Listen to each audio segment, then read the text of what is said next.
un estudio experimental de la formación del concepto. Vygotsky encuentra que no había un trabajo experimental metódico que permitiera conocer la dinámica interna del proceso por el cual se forman los conceptos en los niños, adolescentes y adultos. Advierte que los trabajos existentes hasta ese momento tienen al menos dos errores. El primero es que se pretende investigar la formación de conceptos por medio de definiciones verbales, es decir, a través de la palabra, explorando conceptos ya formados en el niño, lo que significa no solo intentar conocer una cosa por la cosa misma, el concepto a través de conceptos, sino que además, con ello, se hace a un lado la percepción y la elaboración mental del material sensorio que da nacimiento al concepto. Más significativo aún, es que el plano puramente verbal, la palabra, no es característico del pensamiento infantil, lo que deja sin explorar la relación del concepto con la realidad.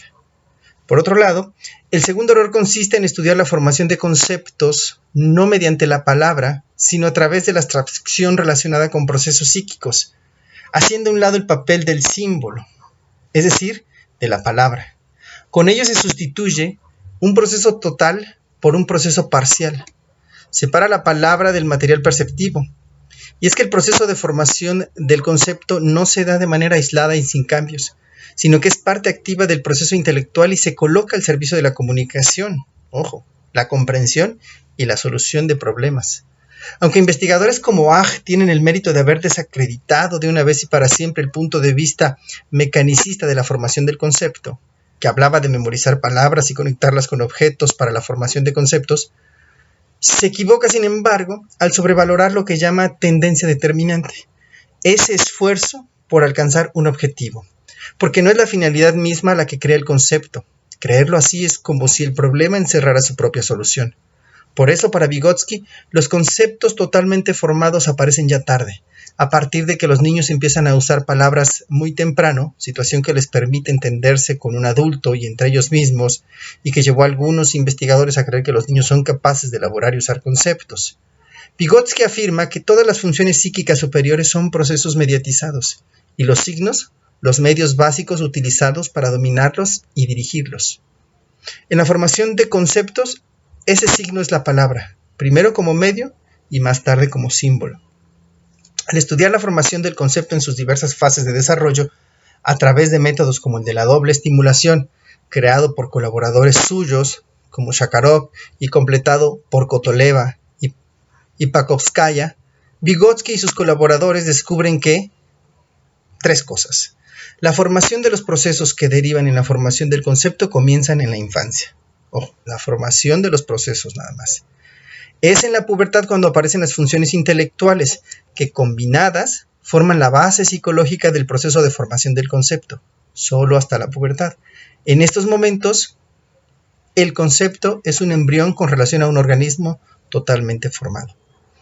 La formación del concepto, por lo tanto, es resultado de una actividad compleja en el que, si bien intervienen las funciones intelectuales básicas, no puede ser reducido a la asociación, la atención, la imaginación, la inferencia o las tendencias dominantes, las cuales son indispensables pero insuficientes sin la palabra o el signo como medio por el cual dirigimos las operaciones mentales.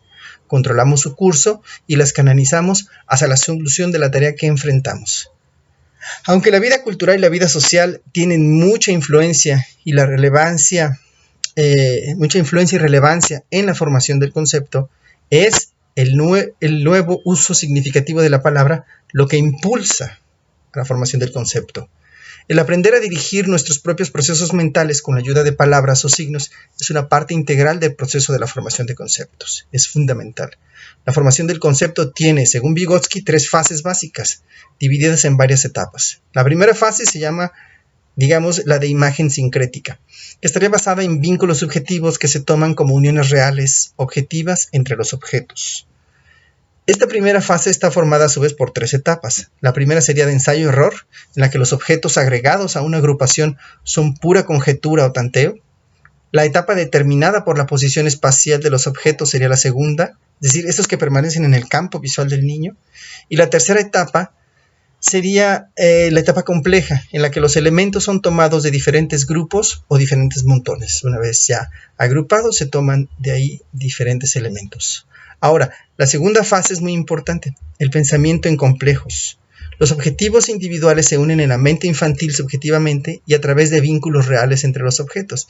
Es la experiencia directa la que permite descubrir esos vínculos en los que no existe una organización jerárquica. Aquí Vygotsky identifica 5 tipos de complejos.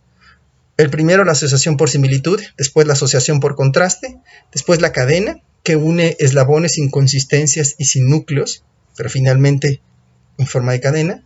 El difuso, la fluidez de cada atributo une los elementos aislados. Se trata de una especie de familia con capacidades ilimitadas de expandirse. Y finalmente aparece el elemento quizás más importante, el pseudoconcepto, más importante previo desde luego a la formación del concepto, que es el predominante en el niño. Es transicional entre el pensamiento en complejos y la verdadera formación del concepto. Por último, la tercera fase sería la abstracción, en la que ya es posible separar los elementos de la totalidad de la experiencia concreta a la que pertenecen. Combinar una síntesis con el análisis. Reemplazar la máxima similitud entre los objetos que varía al principio por el agrupamiento sobre la base de un solo atributo. Saber, por ejemplo, que algo es un triángulo independientemente del color, tamaño o nombre que posea la cosa. Para concluir, diremos que Vygotsky considera que la formación del concepto solo puede alcanzarse verdaderamente al pasar la adolescencia, es decir, no antes no existe para Vygotsky esa posibilidad, porque la formación de complejos, que es el primer paso, por la cual el niño une diversos objetos en grupos bajo un apellido común, está en desarrollo. Y 2, la formación de conceptos potenciales, basadas en la elección de determinados atributos comunes, sería lo que da finalmente paso a la formación de conceptos en sí mismo. Entonces, el uso de la palabra es una parte integral del proceso de desarrollo, pues tiene la función directriz en la formación de los conceptos genuinos. Es un signo que al principio funciona como medio y posteriormente como símbolo.